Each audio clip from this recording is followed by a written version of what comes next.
And our next rock star speaker is also a director in ISKCON. And I love the way Hare Rama, Hare Krishna has been promoted the world over. The reason I love that is because they've been so modern, they've been so futuristic in their thinking. I remember as a 16, 17-year-old when I had visited their mission in Juhu, I saw people playing rock music with Hare Rama, Hare Krishna chants over there. It's taken years for the church to get more kind of, futuristic thinking, but ISKCON did it long ago. And we have with us Swamy Shubha Vilas Das, best-selling author, who's also a director with ISKCON and who wants to kind of promote leadership with traditional wisdom. And you've seen his book outside, where he's telling stories about leadership through the medium of the Ramayana. I would invite Swamy Shubha Vilas Das, who's going to speak about from static information to transformation. Very grateful to Jerry for having invited me here. Before I start, I'll just offer a small prayer. Om Agyantimirandasya Jnananjana Shalakaya Chakshurun Militam Yena Tasmai Shri Gurave Namaha. So, as I was introduced, I have written a book on the Ramayana, which talks about the stories of the Ramayana from a practical life perspective, how we can actually apply the stories in your life. So today I'll just present 3 concepts from the Ramayana, which talk about 3 different types of lifestyles, 3 different types of value systems, and 3 different types of mindsets. The first is a concept called as Vikriti. Vikriti basically means that your needs take priority over others' needs. It's a concept where this is in today's terms called as competition, where this is actually represented in the Ramayana from the city of Lanka. Lanka represents a place where your needs take over prominence over everybody else's needs, which means to satisfy your own needs, you're ready to crush other people's needs. That's what it really means. So basically, the concept of Lanka, it is not just the concept of Lanka, it is a concept where wherever this mindset exists, that place is Lanka. Today, we love things and use people. Where does this concept come from? Where does this mindset come from? Where people are used and things are loved, what happens is that it's a law which is working, which is known as law of coerciveness. That means for me to get pleasure, for me to have things, I don't care what needs to be done, I'll do it to achieve it. So basically, there is a lot of insensitivity in such culture. For example, there was a queen in France. There was poverty, utter poverty at some point of time in France, and there was no bread for people to eat. Naturally, she didn't have any of those problems. So one man came up to her and told her that there's no bread for people to eat in your kingdom. She said, so what?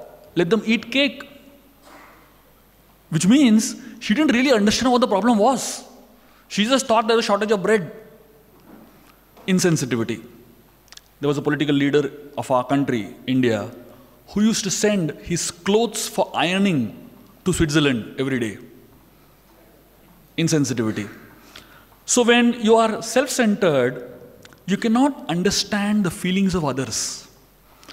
So basically, you cannot understand the difficulty of others. Essentially, what Vikriti represents is a concept known as Kritagna. In Sanskrit, the word Kritagna means you have no gratitude whatsoever.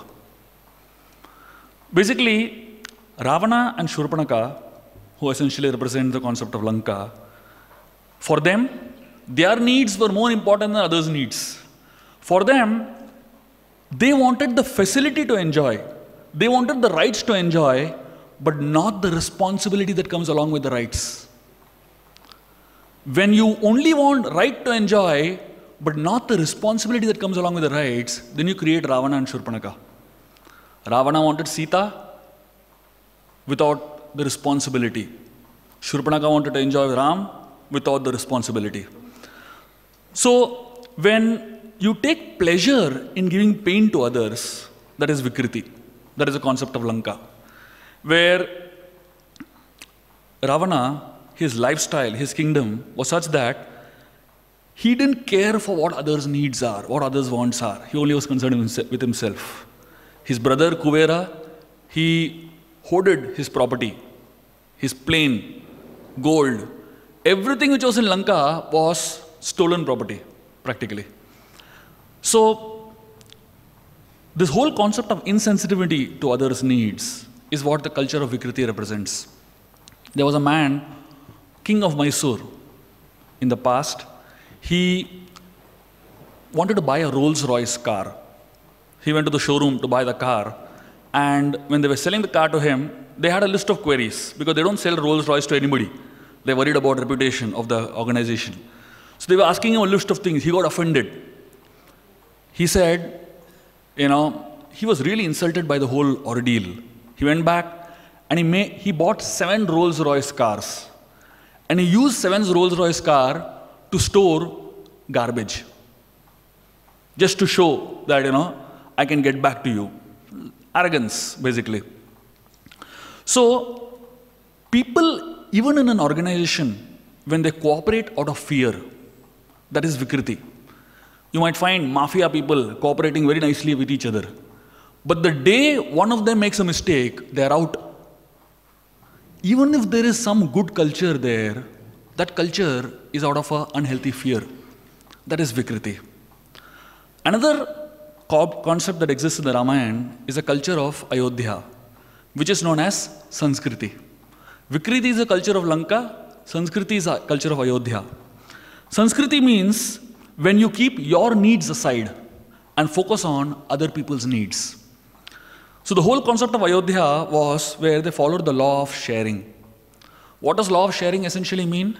Law of sharing essentially means that it helps you come out from the island of loneliness to the mainland of love, using the law of sharing as a bridge. And the water that surrounds the island of loneliness is the waters of frustration. So sharing essentially helps you build that bridge. Dasharath in Ramayana is a leader who was sensitive to the needs of others. He was ready to sacrifice his own life to bring water to Ayodhya. There was a drought of 11 years once in Ayodhya. And Dasharath realized that there was a planet which was in the wrong direction. He actually was ready to wage a war against Shani to bring water to the land of Ayodhya. So, Ayodhya represents the concept of Kritagya. Lanka represents the concept of Kritagna, and Ayodhya represents the concept of Kritagya. Kritagna means no gratitude, and Kritagya means full of gratitude. Gratefulness for even one small thing somebody else has done to you. Therefore, one time there was a boy who went for an interview. And in this interview, he was asked a question, how did you get this degree? And he said he didn't have a father, his mother worked all her life to be able to help him study. The director asked him, what does your mother do to earn a living? He said, my mother washes clothes in other people's houses. So the director asked him, do you help your mother sometimes? He said, no, because I don't have the time, first of all. And the other thing is that my mother is much better in it than me. The director told him, go home today. So he asked him to show his hands. And he saw this man's hands, soft, shiny. The mother, he told him, go home and see your mother's hands. This man went home and saw his mother's hands. He started crying tears. Broken palms, blood leaking everywhere. So this man cleaned his mother's hands that day. And then the director asked him, how did you feel? He said, this is the first time in my life I learned to see my mother with gratitude in my eyes. So many times where you keep your needs aside and focus on other people's needs, that creates Sanskriti, culture. When there is necessity, there is deep appreciation. So when you keep away from temptations, because in a culture like Sanskriti, there are temptations. But the point is that people in Ayodhya keep away from those temptations. Bharat could have ruled Ayodhya, but he preferred to rule Ayodhya from a distance. He took the responsibility of a king, but not the rights of a king. The third culture is a culture known as Prakriti. I'll conclude in a minute. Prakriti basically is Kishkinda, which is between Ayodhya and Lanka. Prakriti means it can be convertible into Sanskriti or it can convert into Vikriti. Depends on which direction you focus. People who focus on the culture of Ayodhya, they create an atmosphere of Ayodhya. And if people focus on the culture of Lanka, they create an atmosphere of Lanka. Vali in Kishkinda focused on the culture of Lanka and he created an atmosphere of Lanka and Kishkinda. And Sugri focused on the culture of Ayodhya and he created an atmosphere of Sanskriti in Kishkinda. So basically, I'll end with 3 quotes. This is summarizing everything I spoke. The world suffers not because of people who are creating violence. The world suffers not because of the violence of people, but it suffers because of silence of good people. Because good people remain silent, bad people can create violence. Therefore, when we learn from these 3 cultures, what we need to understand essentially is that we have to come out from the culture of Vikriti towards the culture of Sanskriti. Essentially, education is supposed to uplift us, but rather it makes us complex and compete. An uneducated heart competes. A half-educated heart cooperates. An educated heart serves. So basically, we have to understand that if we focus on Vikriti, we create a Lanka atmosphere. And if you focus on Sanskriti, we create an Ayodhya atmosphere. Thank you very much. We shall open the floor for questions for Swamy Shubha Vilas. Swamiji Pranam, my name is Ashish Chopra. Thank you for your enlightening speech, but pardon my ignorance. Either my facts are wrong or your facts are wrong somewhere, where you gave an example of the Maharaja of Mysore, where you said that he bought 7 Rolls Royce. But the real story as it goes was that he went clothed in a very poor clothes, and when he was in England, he was thrown out. It hurt him. He said that, look, I'm a human being, I'm being discriminated because of my color. So he decided to buy the Rolls Royces from there, and he brought them back and he used them as garbage cars only to prove a point. Now, my question is, would you call that arrogance? Would you call that dignity? Or would you call that pride? I want to know that. I'll be very grateful if you tell me that. When you respond to insult, it determines your greatness. Greatness of a person is in his ability to tolerate provoking situations. Provocations come in everybody's life. But when you learn to deal with provocations with dignity, it causes you to have more dignity. My humble understanding is that definitely he may have been insulted. But the point is, what is the cost of a Rolls Royce?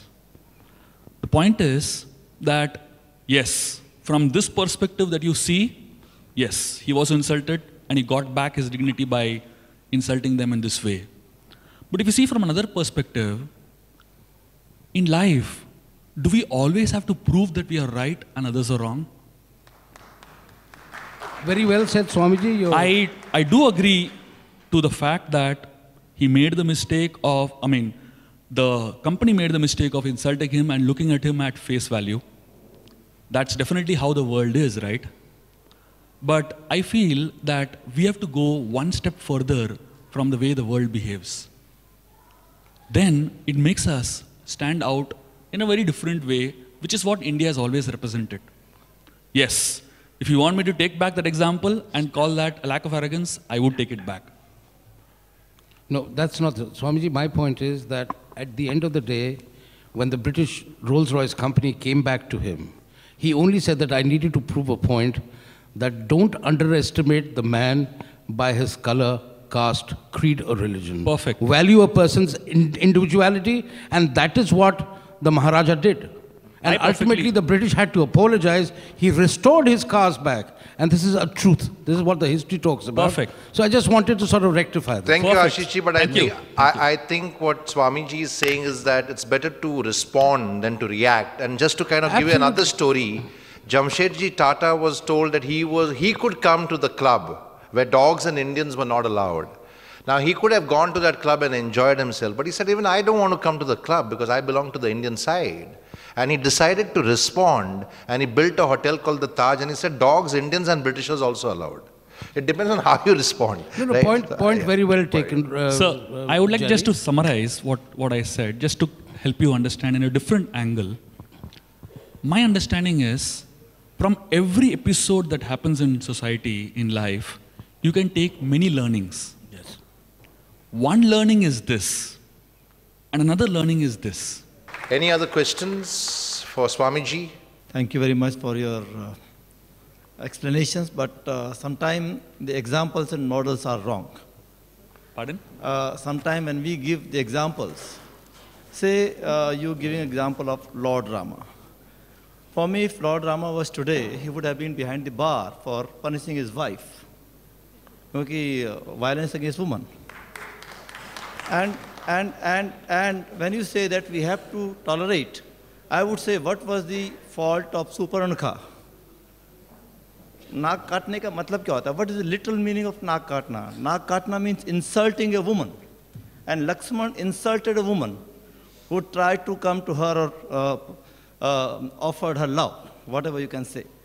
So even that point in time, Lakshman did not have the courtesy, or Rama did not have the courtesy to respect a woman, and insulted her. What that naak katna means? That means he molested her.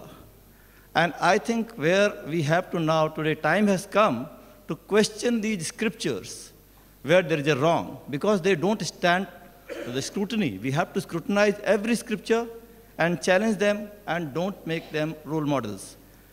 Jo Lanka ki aapne baat kahi, among all the South Asian countries, it is the best country. I would still say it is a country where people are very nice.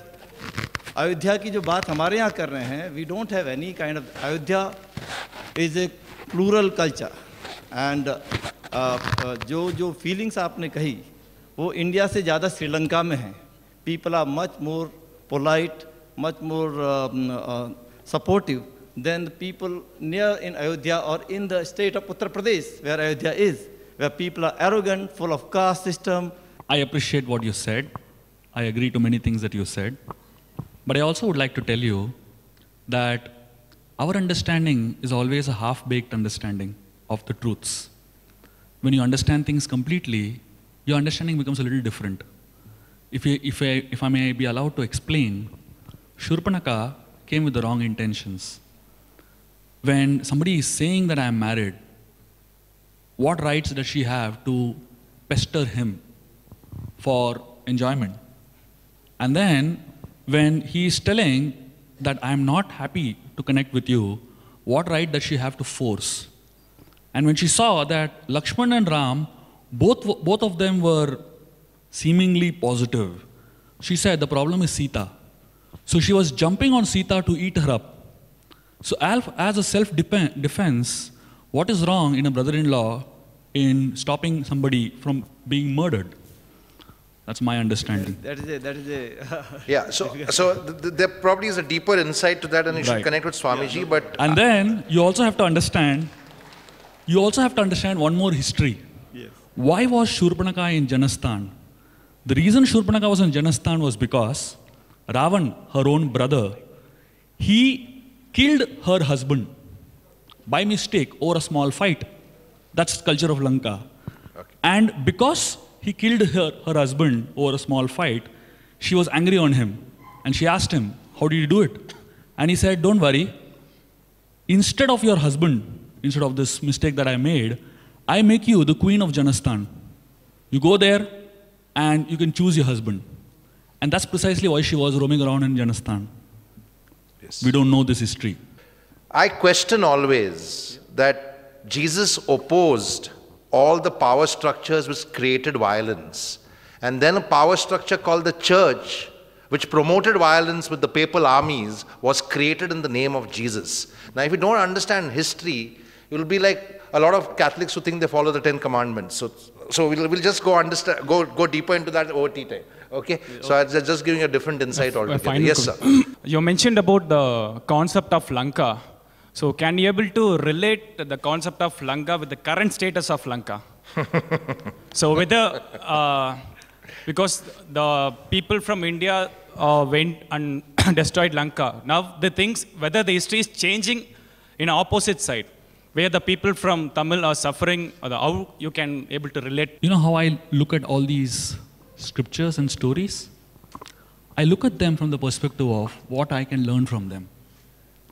There are 100 different faults you can find in everything. Most people, what they do is, there was a man who was doing a corporate talk, and there was a white board, and he made a black dot on it. And he asked the audience, what do you see? Almost everyone saw the black dot.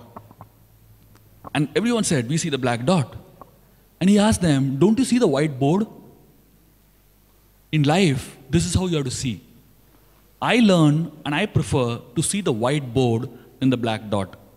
So basically, when I see these stories, don't try to relate to them from socio-political scenario today.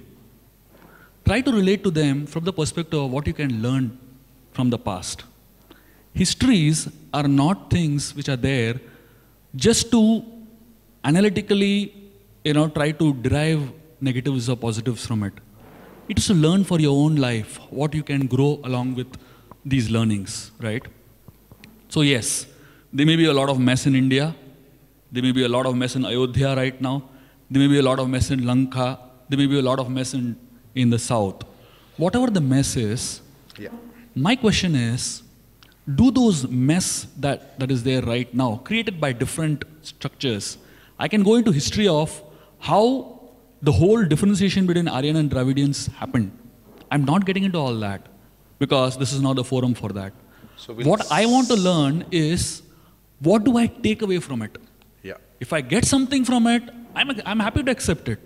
And if I don't get something from it, I'll focus on something else where I can get something from. Very nice. That's the way I see life. Yeah. It's like, let me just give you a different perspective. The ethos of the fellowship was to be here for 3 days, to learn from each other what are we doing in our own spaces, and then connect and find those connections to come together as one to right every wrong. That is the ethos of this fellowship. And yet I am a little disheartened because I see a lot of people who have not been here through the 3 days.